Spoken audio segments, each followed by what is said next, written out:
Was haut die Point nicht? Haut die, du Quersteuter. So begrüßt mich nur der Vögel, weil er sticht dich nicht, er stecht dich. Und er ist ein Vogel wie der Specht. Im Wald haut er dir Löcher in deine traurige Visage. Euer Eis gegen Eis wird für dich zur Blamage. Weil der Zimmermann ist immer da und wird mit dem Hammer auf deinen Duschkorb abgehen. Yeah, wie ein Afrikaner auf seinem Djembe.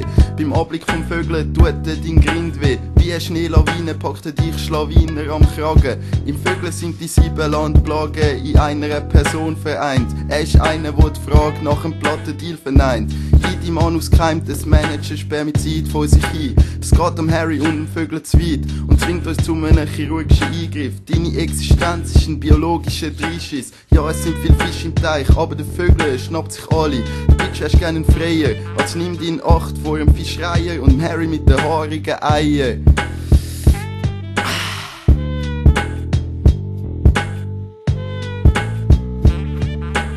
Yo, yo, der Harry Balls macht die düstersten Hip-Hop-Shows. Wenn der einen will oben runterholen, dann nimm am Harry seine Harry Bolle ins Maul. Aber setz dich zuerst mal auf den Stuhl, ich han das Gefühl, du bist ganz schön schwul. Der Harry nie, der ist überlegen und gescheit. Schlau wie ein Fuchs ist er auf der Lur im Buchsbusch.